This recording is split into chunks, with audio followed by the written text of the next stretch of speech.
Long ago, in a peaceful African village named Abanjana, the elders made a remarkable decision. They chose one daughter from among them to journey to the city and gain the education none of them had received. This girl, named Adabella, shone among her peers like the morning star. She was bright, curious, and hardworking. The villagers trusted her to learn, grow, and return with knowledge and wisdom that would uplift their entire community. Inside a small hut, Adabella's mother, Enkem, weaves a basket from dried palm fronds, while her father, Adekanli, repairs a wooden stool. Adabella, about 18, sits on a low stool reading a battered booklet given by a traveling teacher months ago. Mother Enkem, proudly, "Adabella, my daughter, tomorrow you leave for the city. We have gathered what we can small savings, and your father's friend helped find a place for you to stay near the university." Father Adekanli, gently, "Study well, Adabella. The village places its hopes in you. Return one day with a degree, with new ideas, and bring us honor." Adabella smiling, voice trembling with excitement, "I will make you proud. I will work hard and never forget where I come from." They share a family embrace. The light of the oil lamp flickers, reflecting hope in their eyes. At dawn, the village elders and families gathered beneath the old baobab tree. They blessed Adabella's journey, pressed good luck charms into her hands, and watched with moist eyes as she boarded a rickety bus heading for the distant city. The bus bumping along a dusty road that gradually turns into paved streets. The landscape changes from open fields to clusters of buildings. Adabella stares wide-eyed at the world unfolding before her tall structures, busy markets, cars honking. She tightens her grip on her small suitcase. Adabella softly to herself, "I must be strong. This world is new, but I am here to learn. Let me not disappoint my family." She arrived at a modest boarding house arranged by a distant contact of the village chief. The room was small and plain, but it was close to the university. Adabella believed her path was straightforward: attend lectures, study hard, earn her degree. She did not foresee the trials that lay ahead.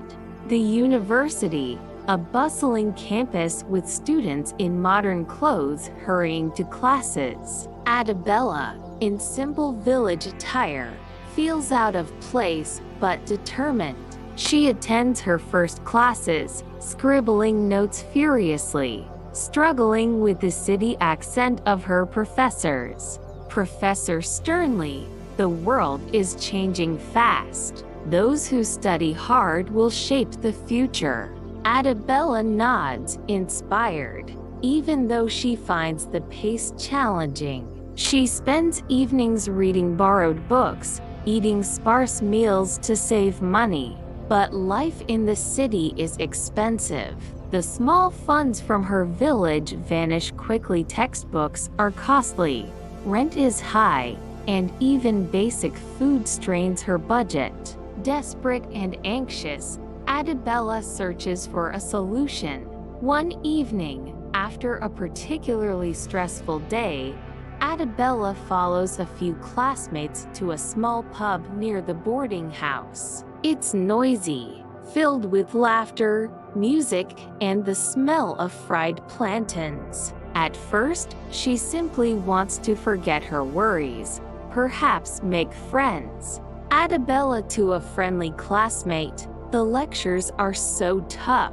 I can barely afford the books. How do people manage?" Classmate shrugging, a hint of pity, "City life is hard. Some girls find other ways to make money. You know, entertaining men who pay well for their company. Adabella frowns, unsettled by the suggestion. But as the night passes and she sees others smiling easily, buying drinks and talking about new clothes, the seed of temptation is planted. A stranger at the bar, well-dressed and confident, notices her. After some drinks and small talk, he leans forward. Stranger smiling. You seem stressed, beautiful. I can help. One night with me, and I'll give you enough money for those books you need. Just one night?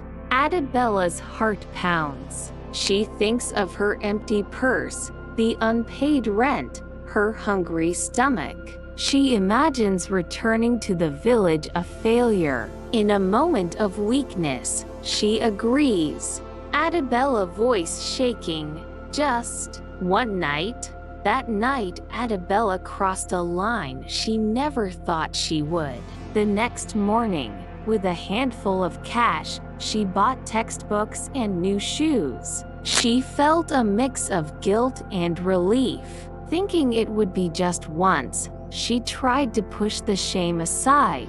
Weeks pass. Financial demands don't stop. Adabella's scholarship covers only part of the fees. She returns to the pub, meets another man, earns more money. Soon it becomes routine. By day, a struggling student. By night, a companion for hire. With this money, she buys nice clothes, better meals, and even sends small gifts to her family back home, never revealing her secret. At first, the money felt like a blessing. Adabella could focus on studies, no longer hungry or worried. But with each transaction, a part of her heart ached. She tried to silence that voice. This was just a means to an end, right? A montage. Adabella in a market, buying expensive fabric and perfume, laughing with acquaintances, pretending everything is fine. At the university, her classmates notice her new confidence and style. She seems to fit in now. Fellow student impressed. Adabella, you look good these days. Always so well dressed. Adabella forced smile.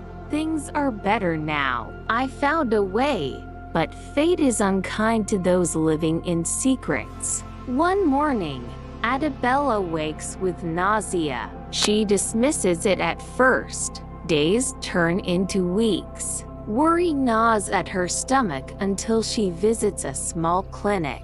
Nurse gently, "My dear, you're pregnant." Adabella voice breaking. Pregnant? How can I face my family now? They sent me to learn, and I betrayed their trust. Tears run down her face as she imagines the disappointment of her parents, the shame in the eyes of her village elders. Overwhelmed by guilt, Adabella packs her bags and leaves the city in secret. She returns to Abanjana, her heart heavy and fearful. Sunset paints the village golden.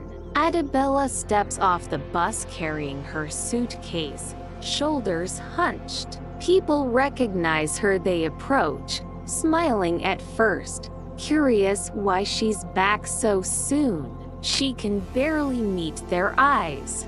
Mother and Kem, rushing forward. Adabella, what's wrong? Are you hurt? Father Adekinly, concerned, my child, you are home early. Did you finish your studies? Adabella falls to her knees, sobbing.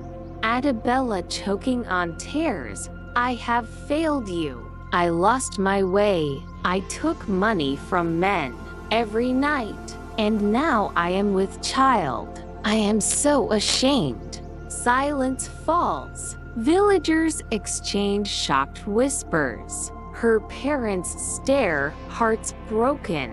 But something stronger than anger emerges: love. Mother Enkem, tears in her eyes. Adabella, we are hurt and confused, but you are still our daughter. We cannot turn you away.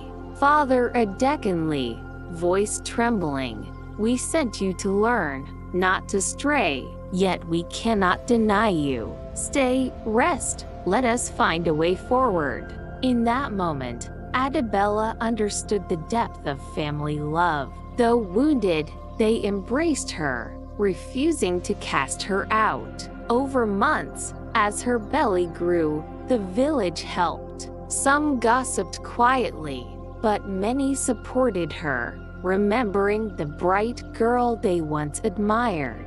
Months pass. Adabella gives birth to a baby boy. She holds him in her arms under the cool shade of the baobab tree, tears of remorse and tenderness mixing on her cheeks. Adabella softly to her son, I must do better. For you, for me, for our family and village. I will return to the city, not to repeat my mistakes, but to finish what I started, my education.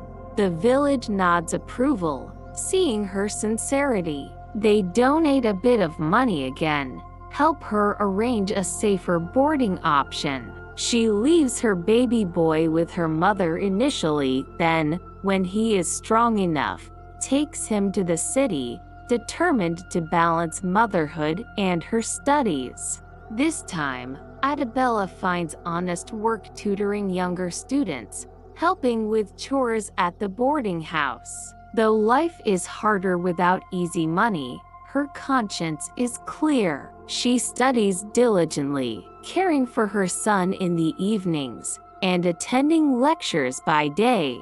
Adabella's perseverance earns admiration. Professors notice her improvement. Classmates respect the young mother who struggles, but never gives up. She no longer needs fancy clothes. Her dignity and resilience command respect. Professor smiling at her progress. Adabella, you have come so far. Your final exams are outstanding. You will graduate soon, and I trust you will make a difference in this world. Adabella proudly, thank you. I owe it to my family and my village. They taught me forgiveness and courage. We see Adabella receiving her degree, holding her small son's hand. Tears of joy replace old sorrows. At last, Adabella returns home to Abanjana, a graduate and a mother. She stands before the village elders, who embrace her with open arms. Chief proudly, Adabella, daughter of Abanjana, you stumbled but rose again. You have shown that mistakes can be mended with honesty, perseverance, and love.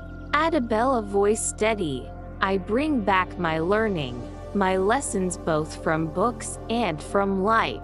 Let us work together to improve our farms, educate our children, and guide our daughters wisely.